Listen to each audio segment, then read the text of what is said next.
પૂનમ કવા અને સ્વાગત છે તમારું પૂનમ્સ ફ્લેવર કિચનમાં। આજે હું તમને શીખવાડવાની છું મસ્ત મસ્ત આલુ ટિક્કી બર્ગર, એ પણ આપણી ઇન્ડિયન દેશી સ્ટાઇલથી। તો અહીંયા મેં લઈ લીધા છે સૌ પહેલાં 4 બર્ગર। ત્યારબાદ બર્ગરની ટિક્કી બનાવવા માટે મેં અહીંયા 4 મીડિયમ સાઇઝના બટેટા લઈ લીધા છે। એને આપણે કુકરમાં નાખી દઈશું અને બટેટા છે એ આખા જ રાખવાના છે, એમાં કટ નથી લગાવવાનો। એટલે મીડિયમ સાઇઝના સિલેક્ટ કરવાના। કટ લગાવવાથી શું થશે કે એની અંદર છે એ પાણી ભરાશે અને જ્યારે બી ટિક્કીનો માવો કરીએ ત્યારે માવો છે એ એકદમ સોફ્ટ બનશે। એટલે આ રીતે આખા જ રાખવાના। અને મેં આની અંદર 1.5 ગ્લાસ જેટલું પાણી નાખી દીધું છે। પાણી નાખી અને એની અંદર આપણે થોડુંક મીઠું નાખશું, જેથી એની છાલ છે એ ઇઝીલી ઉતરી જાય અને ટેસ્ટમાં પણ એ થોડા સોલ્ટી થઈ જાય, જલ્દીથી કૂક પણ થઈ જાય। ત્યારબાદ એનું લીડ બંધ કરી દઈશું આપણે આ રીતે અને ગેસ ઉપર આપણે એને મૂકી દઈશું મીડિયમ ફ્લેમ ઉપર। 4 વિસલ લેવાની છે, જેથી એ સરસ અંદરથી કૂક થઈ જાય। બર્ગરની ટિક્કી બનાવવા માટે આપણે જે બટેટા બાફ્યા હતા એની છાલ ઉતારીને આ રીતે એને મેશ કરી લીધા છે, એ આપણે આની અંદર નાખી દઈશું। ત્યારબાદ આપણે એની અંદર થોડી કોથમીર નાખશું, 2 ચમચી જેટલી। એની અંદર આપણે નાખીશું મેં સુરતી લીલી મરચી લીધી છે 2, એને આ રીતે થોડી રફલી ક્રશ કરી દીધી છે, એ નાખીશું। ત્યારબાદ લાલ મરચું 1 ચમચી, ધાણા જીરું પાવડર આપણે નાખીશું એની અંદર અડધી નાની ચમચી જેટલો, અને ચાટ મસાલો છે આ 1 મોટી ચમચી ભરીને છે ચાટ મસાલો, આ જરૂરથી નાખો, આનાથી સરસ ટેસ્ટ આવશે। અને ગરમ મસાલો છે એ 1 નાની ચમચી જેટલો છે એ નાખશું। થોડું મીઠું નાખશું, ચાટ મસાલામાં ઓલરેડી મીઠું હોય છે એટલે આપણે ઓછું નાખીશું થોડું। અને આને સરસ હવે આપણે મિક્સ કરી દઈશું। અને હવે જે આપણે આની અંદર નાખીશું બ્રેડ ક્રમ્સ, બ્રેડ્સને આ રીતે છે એ મેં મિક્સરમાં થોડું મીઠું નાખી અને પીસી લેવાની, જેથી એનો જે આ બ્રેડ ક્રમ્સ દેખાય છે ખૂબ જ સરસ એનું ટેક્સચર આવે, આ રીતે છૂટો છૂટો થાય। એ મેં અહીંયા 4 ચમચી જેટલો નાખ્યો છે। તમે કેવા બટેટા લો છો એના ઉપર ડિપેન્ડ છે। ઘણા બટેટા છે એમાં મોઇશ્ચર વધારે હોય છે તો થોડો વધારે બ્રેડ ક્રમ્સની જરૂર પડશે, અને જો ઓછું મોઇશ્ચર હશે તો ઓછા બ્રેડ ક્રમ્સની જરૂર પડશે। હવે આને આ રીતે આપણે બધું સરસ મિક્સ કરી દઈશું, હાથેથી જ મસળીને મિક્સ કરવાનું, જેથી મસાલો છે એ પ્રોપર બધે અંદર જાય। હજી થોડું મને આ ઢીલું લાગે છે એટલે થોડું બ્રેડ ક્રમ્સ નાખીશું। જે આપણે માવો બનાવીએ છીએ સ્ટફિંગ, એ છે એકદમ ટાઈટ હોવું જોઈએ। જો ઢીલું હશે તો એ તેલમાં જ્યારે જશે ત્યારે એ છૂટું પડી જશે અને ટિક્કીમાં તેલ પણ ભરાશે। એટલે છે ખૂબ જ સરસ આને આ રીતે મસળીને મિક્સ કરી દેવાનું। મેં ફરીથી 4 ચમચી જેટલો બ્રેડ ક્રમ્સ નાખ્યો હતો। આપણે ટિક્કી માટેનું જે આ માવો છે એ તૈયાર થઈ ગયો છે અને કોઈ કૂક કરવાની જરૂર નથી। અને તમને એમ થશે કે આની અંદર આટલું બધું મરચું નાખ્યું, 2 સુરતી લીલી મરચી નાખીને પાછું 1 લાલ મરચું ચમચી ભરીને નાખ્યું, પણ આમાં મરચું છે અને મસાલા વ્યવસ્થિત કરવાના, કારણ કે જે પણ ટેસ્ટ હશે એ આ ટિક્કીનો જ ટેસ્ટ હશે। કારણ કે ઉપર જે બન આવવાનું છે, ઉપર નીચે બન, એ સાવ મોળું હોય છે। એટલે હવે આપણે આમાં થોડા લીલા વટાણા છે જેને મેં બોઇલ કરી લીધા છે, તમારે ન નાખવા હોય તો પણ ચાલશે। થોડું તેલ પણ જરૂરથી નાખજો, ટિક્કી છે એ ક્રિસ્પી રહેશે તેલ નાખેલું હશે તો। અને સરસ આપણે મિક્સ કરી દઈએ ફરીથી। ત્યારબાદ હવે આપણે શું કરવાનું છે, તેલવાળો હાથ કરવાનો છે અને આ રીતે 2 હાથમાં તેલ લઈ અને થોડો મોટો પોર્શન લેવાનો, આપણે ટિક્કી બનાવીશું। અને જ્યારે પણ તમે ટિક્કી બનાવો ત્યારે જે ટિક્કીની સાઇઝ છે એ થોડી મોટી સરસ રાખવાની, તો ટેસ્ટ આવશે। આપણે બહાર જઈએ છીએ તો કેટલા બધા પૈસા દઈએ છીએ, પણ તો પણ તમે અંદર ટિક્કી જુઓ તમે એકદમ નાની એવી હોય છે અને પાઉં ખાતા હો એવું જ તમને લાગે। એના કરતાં ઘરે બનાવો, એકદમ ઇઝી છે બનાવવું અને મોંઘું પણ નથી, સાવ સસ્તું છે। અને હું તમને હમણાં શીખવાડીશ કે આને પ્રિઝર્વ કેવી રીતે કરાય। તમે 2 મહિના સુધી આને સ્ટોર પણ કરી શકશો, એટલે જ્યારે પણ બર્ગર બનાવવું હોય, કોઈ તહેવાર આવતા હોય કે ફરવા જવાનું હોય કે કોઈ કામ હોય તો અગાઉથી જ તે આપણે આવી રીતે બનાવીને રાખી શકીએ છીએ। બહારગામ જશો તો પણ બાળકો જાતે બનાવીને ખાઈ શકશે।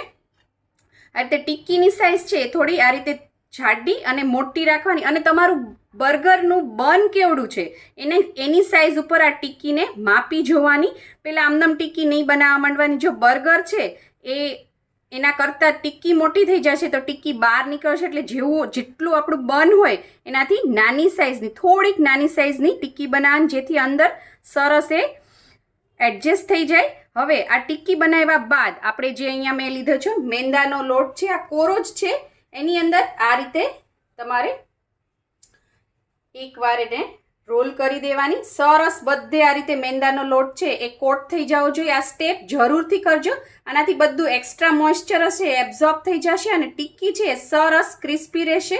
આ એટલું સરસ બર્ગર બનશે કે તમે મેકડોનલ્ડ, બર્ગર કિંગ બધાને ભૂલી જશો. હવે ટિક્કીને ડીપ કરવા માટે આપણે એક સ્લરી તૈયાર કરી લઈએ. એના માટે મેં અહીંયા 5 થી 6 ચમચી જેટલો મેંદાનો લોટ લઈ લીધો છે. જે આપણે પેલું રોલ કર્યો તો એ જ લઈ લીધો છે. ત્યારબાદ હવે આપણે એની અંદર થોડું પાણી નાખીશું અને આ એક સ્લરી તૈયાર કરી દઈશું. અને જે છે થીક સ્લરી તૈયાર કરવાની છે, એકદમ પાતળી નથી કરવાની. થીક હશે તો ઉપર સરસ એક લેયર્સ બનશે ક્રિસ્પી, અને જ્યારે આપણે ખાશું ત્યારે એકદમ ક્રિસ્પી રહેશે. લાંબા સમય સુધી બર્ગર ક્રિસ્પી રહેશે. એટલે થોડું આપણે આ રીતે થીક સ્લરી તૈયાર કરવાની છે. સ્લરી રેડી છે. આ રીતની જો આટલી થીક સ્લરી હોવી જોઈએ. જો હવે આપણે ટિક્કી લેવાની છે. જો ઉપર આપણે મેંદો લગાવ્યો તો કોરો એ કેટલો એબ્ઝોર્બ થઈ ગયો મોઇશ્ચર બધું. જો હવે આને આની અંદર ડીપ કરી લેશું આપણે આ રીતે, અને ત્યારબાદ એને બ્રેડ ક્રમ્સમાં આ રીતે ડીપ કરી લેશું. સરસ એને રોલ કરી લેવાની છે આ રીતે. જુઓ તમે આ રીતે બધે સરસ બ્રેડ ક્રમ્સ લાગવો જોઈએ તો ટિક્કી છે એ ખૂબ જ ક્રિસ્પી ક્રન્ચી બનશે, એકદમ બાર જેવી બનશે. અને આ રેડી છે, જોઈ શકો છો તમે આપણી ટિક્કી. તો આ રીતે આપણે બધી જ ટિક્કી રેડી કરી લઉં હું. મેં અહીંયા જો આપણી ટિક્કી સરસ રેડી છે. હવે તમારે તળવી હોય તો ડાયરેક્ટ તળી નાખવાની, અને જો તમારે હવે ફ્રોઝન કરવી હોય તો આ સ્ટેજ ઉપર ફ્રોઝન કરવાની. એક આ રીતે બ્રેડ ક્રમ્સ લગાવ્યા પછી 5-10 મિનિટ એને આ રીતે સેટ થવા દેવાનું, જેથી બ્રેડ ક્રમ્સ છે સરસ સેટ થઈ જાય. પછી ફ્રોઝન કરવાની. આ રીતે તમારે કોઈ પણ આ રીતે ઝીપલોક બેગ લેવાની અને એની અંદર આ રીતે ટિક્કી નાખી દેવાની. અત્યારે મેં નાની લીધી છે કારણ કે મારે એક જ સ્ટોર કરવી છે. તમારે વધારે સ્ટોર કરવી હોય તો મોટી આ રીતે ઝીપલોક લઈ લેવાનું. અને ફૂડ સ્ટોરેજ કરવા માટેની જે ઝીપલોક બેગ આવે છે એ લેવાની. સ્ટેશનરી માટેની આવે છે એ નહીં લેવાની, એ પ્લાસ્ટિક છે એ નુકસાન કરે. આ રીતે ઝીપલોક બેગમાં નાખી અને બધી એર આ રીતે રિમૂવ કરી અને ઝીપ લગાવી દેવાની. અને આને હવે તમારે ડાયરેક્ટ ફ્રીઝરમાં મૂકી દેવાની. આને 2 મહિના સુધી કાંઈ જ નહીં થાય. જ્યારે પણ તમારે બર્ગર બનાવવું હોય ત્યારે તમારે કાઢી અને એને તળી લેવાની. આ ટિક્કી છે એ એકદમ આપણે બહારથી જે પેલી મકેન્સની અથવા બીજી ફ્રોઝન લાવતા હોય છે એવી જ ટિક્કી રેડી થઈ છે. એટલે જ્યારે પણ બનાવી હશે તમારે ખૂબ જ ઇઝી રહેશે. ખૂબ જ તળવા માટે મેં અહીંયા તેલ ગરમ મૂકી દીધું છે. હવે તેલને આપણે થોડુંક ચેક કરીશું. આ બ્રેડ ક્રમ્સ છે થોડોક આપણે નાખી જોશું. જો એકદમ આ રીતે ઉપર આવે તો સમજી લેવાનું કે ટિક્કી તળવા માટે તેલ રેડી છે. હવે આપણે એની અંદર એક એક ટિક્કી નાખીશું. આ રીતે જે ઉપરની સાઈડ છે એને આ રીતે નીચે નાખવાની, એમ ઊંધી નાખવાની. ધીમેથી આપણે તેલમાં નાખી દઈશું એને, અને તરત જ એને ટચ નથી કરવાની. આ રીતે એને ફ્રાય કરી લઈશું. ખૂબ જ ઇઝી છે ઘરે બર્ગર બનાવવું. જો તરત જ ફ્રાય થઈ ગઈ છે. આમાં બધું ઓલરેડી કુક્ડ જ છે. હવે આપણે એને ફ્લિપ કરી લઈશું.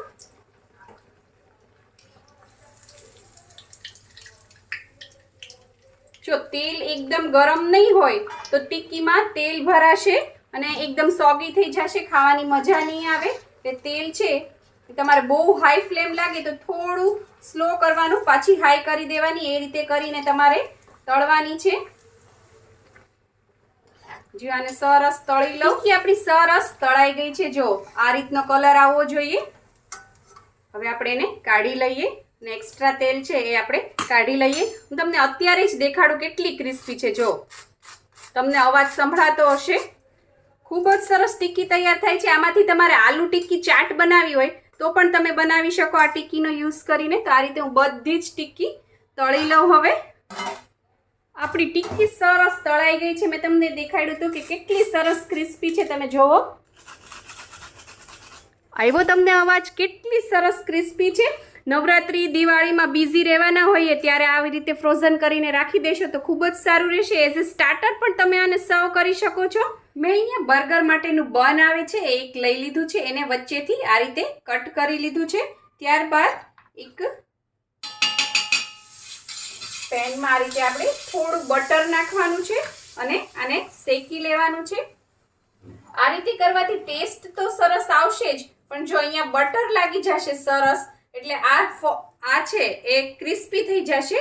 એટલે આપણે જે બી વસ્તુ બધી અસેમ્બલ કરશું, સોસીસ લગાવશું, ટિક્કી મૂકશું, એ બધું સોગી નહીં થાય, લચકા જેવું નહીં થઈ જાય. આમાં થોડું બટર ઓછું લાગે છે. થોડું બટર લગાડીને આને સરસ શેકી લેશું એટલે ક્રિસ્પી રહેશે આપણું બર્ગર.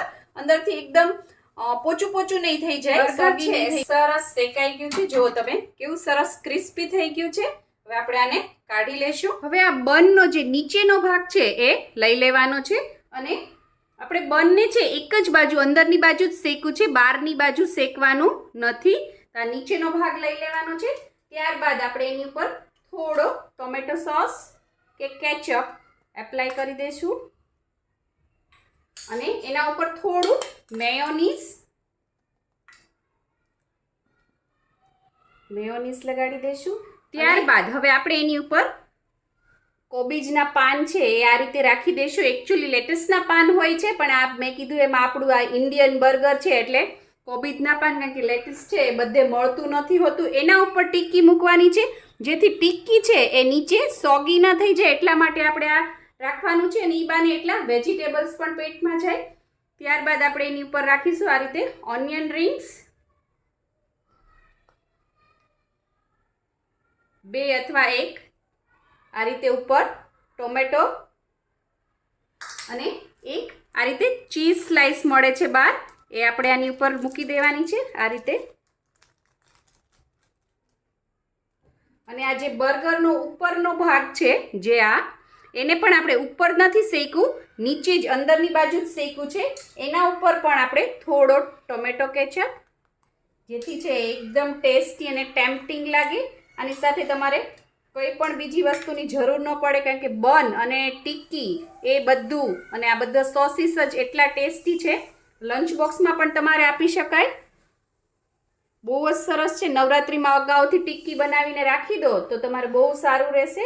અને માથે આ રીતે બનને મૂકી દેવાનું છે. તો તૈયાર છે તમારું બર્ગર. અને જો આની વચ્ચે તમારે આ બધી વસ્તુ હલે નહીં, ટિફિન કે લંચ બોક્સમાં પેક કરીને દેવું હોય તો ઉપર તમે ટૂથપીક પણ લગાવી શકો છો. જો કેટલું સરસ બર્ગર રેડી છે. કોઈ કહે જ નહીં કે આ ઘરે બનાવેલું છે. અસલ બહાર જેવું જ લાગે છે. સ્વાદમાં પણ એટલું જ ટેસ્ટી છે.